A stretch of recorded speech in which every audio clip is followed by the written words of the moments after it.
네, 감사합니다. 네, 소리 좀 키워봐.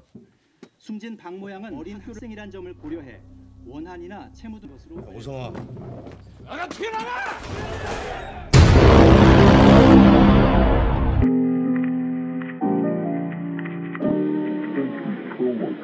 Halo semuanya, kembali lagi di Sari Pata dengan narator kesayangan Anda, Budi di sini. Yo, bagaimana sahabat-sahabatku yang lebih suka nonton alur cerita film karena sekarat kuota? Kabarnya sehat? Kali ini kita akan menemani kalian dengan sebuah film yang berjudul The Gangster, The Cop, The Devil, yang mengisahkan tentang seorang psikopat yang salah memilih korban pembunuhan, yaitu seorang gangster. Di mana gangster ini bekerja sama dengan polisi untuk menangkap psikopat itu yang sangat sulit dilacak keberadaannya. Film ini dibintangi oleh Dong Ma Seok, Kim Sung Kyu, dan juga Kim Moo Yeol. Penasaran dengan bagaimana brutalnya psikopat ini beraksi? Gak usah banyak bacot lagi, siapkan kopi dan gorengan kalian, langsung aja kita ke filmnya. Sekuat.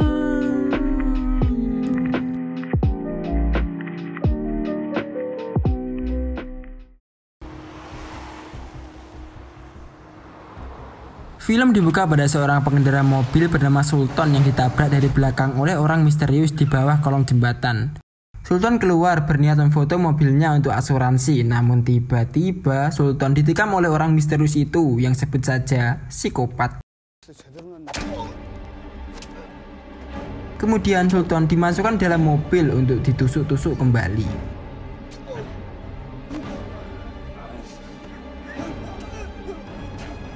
Pagi harinya terlihat polisi yang adalah tokoh utama bernama Jung Tae-soo yang terjebak di kemacetan dikala dia harus menyelidiki kasus pembunuhan semalam. Karena gabut menunggu, Tae menghampiri ke markas gangster yang cukup terkenal dan meresahkan masyarakat di sana. Di sana Tae sempat dihentikan dan disogok oleh para gangster itu agar tidak masuk. Namun karena Tae adalah abdi sejati yang mengabdi kepada negeri, ia menerobos masuk dan menemukan kasino ilegal dari para gangster itu. Tae menangkap salah satu gangster yang sedang asik menghitung uang lalu membawanya. Setelah itu kita diperlihatkan pimpinan gangster tadi yang bernama Dong-soo sedang memukuli Samsak, dan alangkah terkejutnya Anda, Samsak itu berisi anak buah dari gangster saingannya.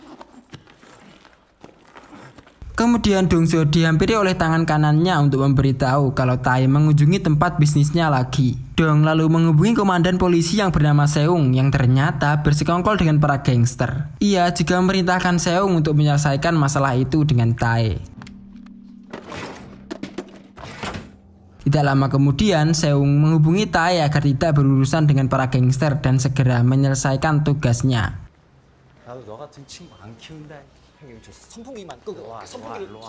Di sisi lain, Dong-soo menemui Sang-do yang merupakan bos gangster rivalnya dan terlibat perang dingin berupa perebutan kekuasaan. Karena Sang-do terus meminta wilayah yang lebih, si ajudan Dong-soo mengatakan kalau ia jangan nyolot kepada bosnya yang membuat ketegangan antara ajudan dan berakhir dengan siraman rohani.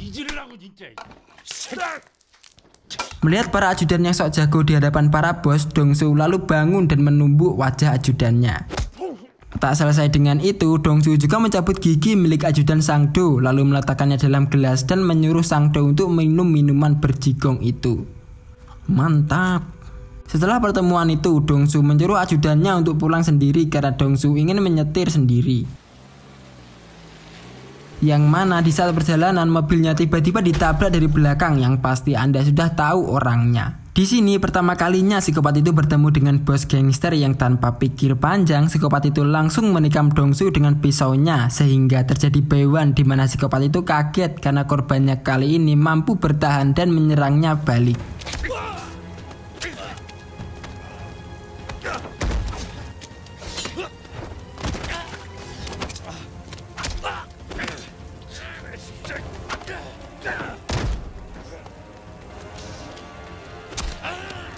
Terasa akan kalah, psikopat langsung pergi meninggalkan Dong-soo yang sekarat dengan menabraknya. Akibat kejadian itu, Dong-soo dilarikan ke puskesmas terdekat karena kritis dan kehilangan banyak darah. Di mana di saat yang bersamaan, ajudan Dong-soo melakukan penyerangan kepada rivalnya yang padahal bukan mereka pelakunya.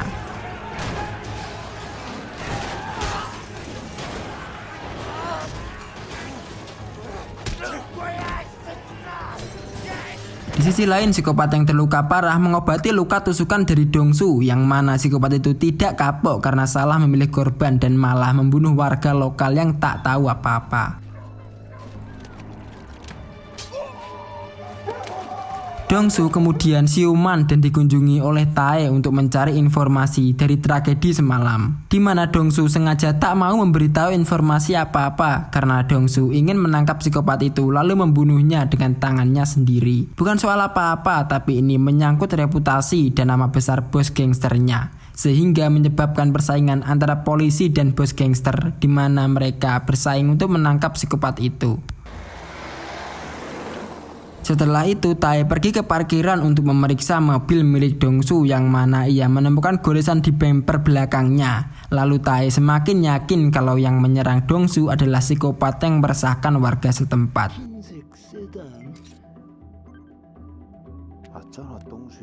Di sisi lain, Dongsu menyewa seorang pelukis wajah yang dengan ciri-ciri yang sudah disebutkan akan terlihat wajah psikopat itu yang sekilas nampak seperti orang polos dan gemar beribadah. Namun kita tak boleh tertipu dengan rupanya karena psikopat ini lebih brutal dari yang dibayangkan.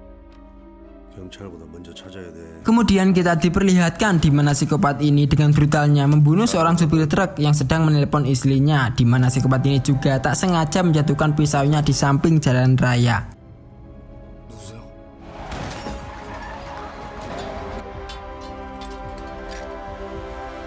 Tidak singkat cerita, si ajudan Dongsu menemukan mobil milik psikopat yang sudah disimpan aman di markas mereka. Dan tak hanya itu, si ajudan juga menemukan pisau milik psikopat yang selalu digunakan untuk membunuh korban-korbannya.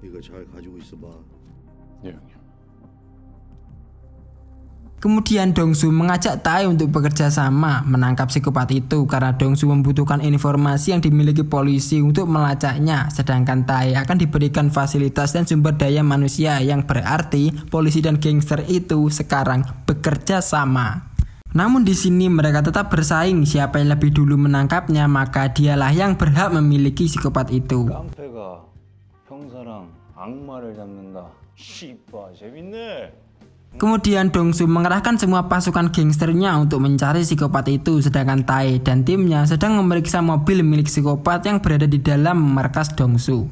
Namun Dongsu diam-diam menyuruh anak buahnya untuk masuk ke rumah Sangdo, gangster rivalnya, dan menikamnya sampai mokat agar para polisi mengira kalau itu psikopat yang melakukannya.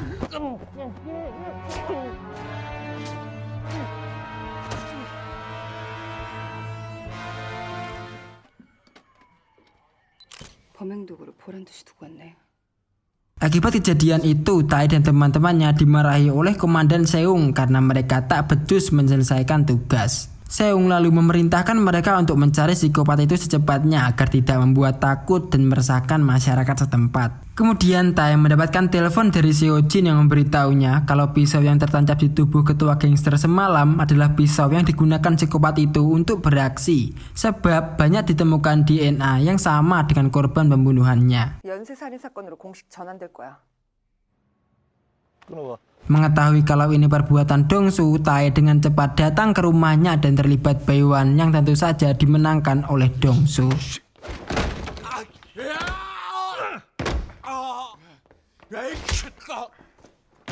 Namun karena masih membutuhkan bantuan dan sumber daya dari Dongsu, Tae mengurungkan niatnya untuk menangkapnya.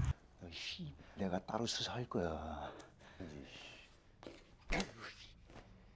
Kemudian kita diperlihatkan Dongsu yang mengunjungi pemakaman dari Sangdo, yang pada saat menikmati soto dagingnya, psikopat itu ternyata juga berada di sana dan numpang makan soto gratis. Setelah kenyang, psikopat itu menghampiri ajudan Sangdo lalu memberikan surat yang bertuliskan, "Sangdo tewas dengan pisauku oleh orang lain." Setelah itu, psikopat menjalankan aksi pembunuhan acaknya kembali dengan cara yang sama, yaitu menabrakkan mobilnya ke mobil korban, dan sampai saat ini belum terungkap apa alasan psikopat ini melakukan pembunuhannya. Kemudian kita diperlihatkan di mana Tae dan Dongsu sedang mencari petunjuk dari mobil psikopat itu, namun tiba-tiba mereka berdua dikejutkan dengan kemunculan pasukan gangster yang dipimpin oleh ajudan Sangdo dan membuat Tae dan Dongsu bekerja sama untuk mengalahkan mereka.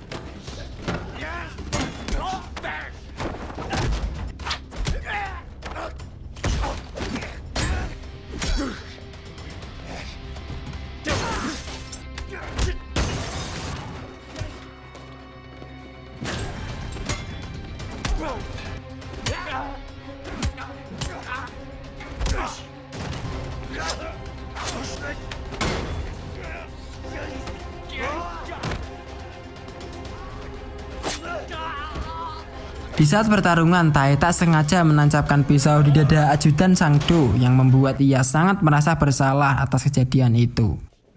너 빨리 가. 내가 정리할 거야. 많이 흘렸다 이거. 지금 일단 좀 빨리 가라고 개새끼야. Sebagai teman sepihak, Dong-su melakukan pemakaman kepada semua korban untuk menutupi tragedi semalam, dan Tae bisa fokus untuk mencari psikopat yang meresahkan mereka. Keesokan harinya, Seojin memberitahu Tae hasil pemeriksaan lab dari psikopat itu, di mana Tae langsung mengunjungi kos-kosan dari psikopat itu yang sudah ditinggalkan selama 3 bulan. Di sana, Tae menemukan foto dari keluarga psikopat yang setelah dibandingkan dengan sketsa milik Dong-su itu sangat-sangat mirip.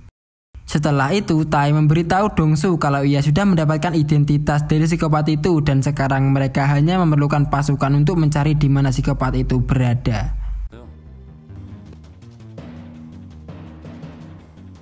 Kemudian Dong-su dan Tae mengadakan rapat untuk mempersempit area pencarian mereka. Namun di saat penjelasan, anak buah Tae terlibat pertikaian dengan ajudan Dong-su yang membuat Tae turun tangan untuk membogem mereka berdua.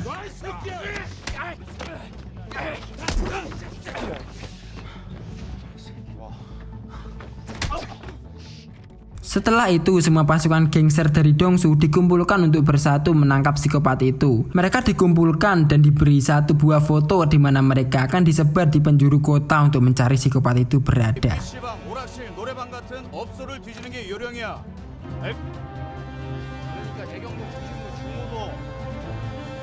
Beberapa hari kemudian, Dong-su yang sedang di luar melihat gadis SMA yang kehujanan menunggu angkot datang. Dong-su lalu memberikan payungnya kepada gadis SMA itu, yang dimana ketika gadis itu masuk ke dalam angkot, psikopat itu ternyata juga berada di sana. Namun di sini mereka tak tahu kalau psikopat itu berada di dalam angkot. Malam harinya, polisi dan gangster itu sedang beristirahat meminum marimas. Mereka lalu melihat berita di TV kalau baru saja terjadi pembunuhan pada sebuah angkot yang ternyata setelah diperhatikan ada payung milik Dong-su di sana. Sehingga bisa disimpulkan kalau psikopat itu pasti tak jauh dari sana, di mana semua pasukan langsung dikerahkan saat itu juga. 32번 버스 노선 따라 다시 시작. 애들 다 모아 빨리. Tidak singkat cerita, ajudan Dong-su menemukan kos-kosan psikopat itu, namun dia sedang tak berada di sana.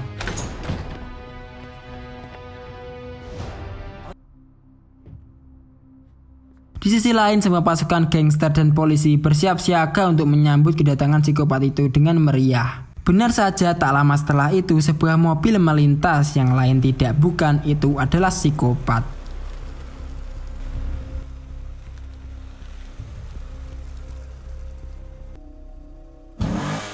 Dengan sigap, Tae langsung mengejarnya dan disusul oleh Dong-su dari belakangnya.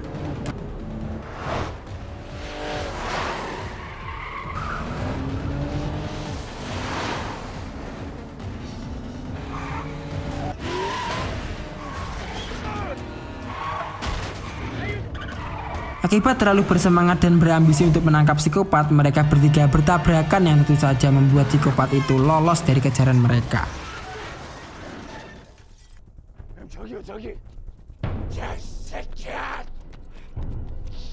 Lalu mereka memutuskan untuk berpencar mencarinya, yang kemudian si ajudan Dong-su dikejutkan dengan psikopat yang menyerangnya dan menusuknya hingga sekarat.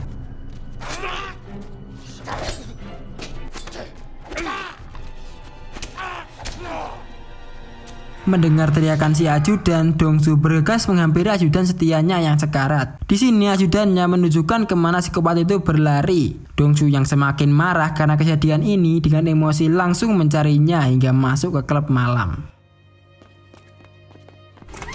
Kemudian Dong-su mencurigai salah satu kamar yang berisi 2 orang gadis yang sedang ketakutan. Setelah masuk, benar saja teman mereka telah disandra oleh psikopat itu di dalam WC, yang membuat Dong-su tanpa rasa ragu mendobraknya lalu memukuli psikopat itu sekuat tenaga.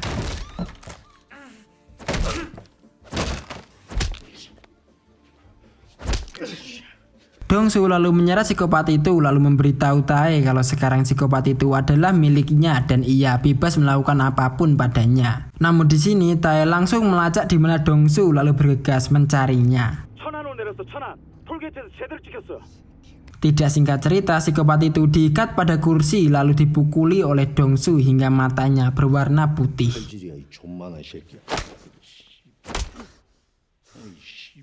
Bisa-bisanya psikopat itu tertawa dikala keadaannya sudah sekarat dan hampir meninggoy. Kemudian Dongsu mengambil golok untuk mencincangnya. Psikopat itu lalu memberitahu Dongsu kalau ketika ia membunuh seseorang, ia merasakan sebuah adrenalin yang tinggi di saat kehidupan dan kematian berada di tangannya.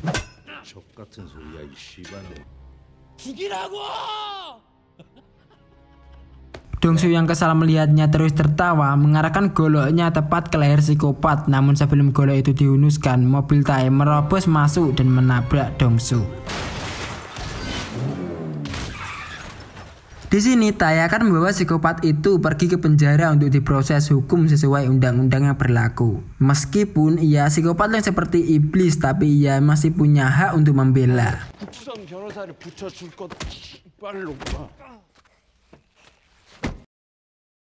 Kemudian kita diperlihatkan bagaimana gobloknya psikopat ini dibiarkan makan enak sementara ia sedang viral di media, dan bahkan ia masih bisa tersenyum dan yakin tidak akan dipenjara. Setelah beberapa hari setelah psikopat pulih, dirinya diinterogasi oleh Tae untuk mengetahui alasan dibalik pembantaiannya. Ternyata psikopat itu saat masih bocah sering menerima kekerasan dari ayahnya, dan sebagai gantinya ia melakukan pembantaian untuk menghilangkan trauma dari masa kecilnya. Tae lalu menunjukkan beberapa foto bukti dan korban pembantaiannya untuk dimintai pengakuan darinya. Namun psikopat itu terus mengelak dan tak mau mengaku hingga akhirnya berakhir di pengadilan. Bahkan psikopat itu mendapatkan pengacara di pengadilan itu.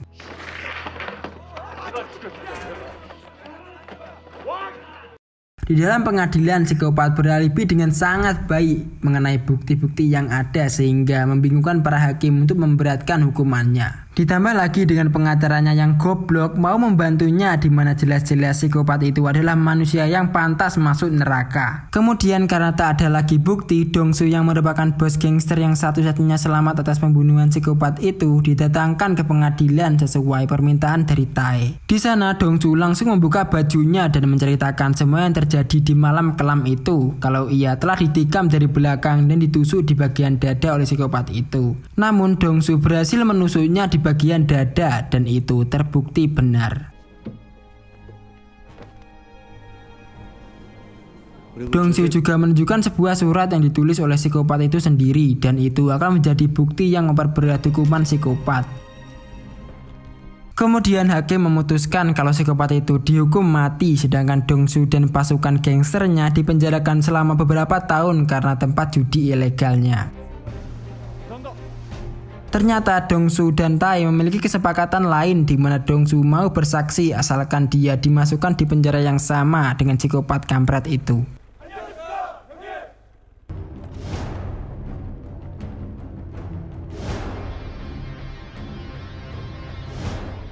Setelah semua pembantaian dilakukan oleh psikopat, akhirnya ia mendapatkan siksaan yang mengerikan selama di penjara oleh Dongsu karena sudah berani macam-macam dengan bos besar gangster. Dan film pun tamat. Ngomong-ngomong tentang film ini, sungguh sangat menarik dari sisi pemilihan karakter dan sisi cerita, di mana orang sangat polos dari luarnya tapi sangat brutal di dalamnya, dan bahkan endingnya sangat sangar dan wow karena akhirnya di film ini sungguh sangat menarik. Ngomong apa barusan anjing? Dan pelajaran yang bisa kita ambil dari film ini adalah jangan menilai orang dari luarnya. Don't just a book a buying a pop cover. Dan jangan lupa like, comment, dan subscribe. Kita kembali ke film selanjutnya. Bye-bye. Mengpsikopatkan.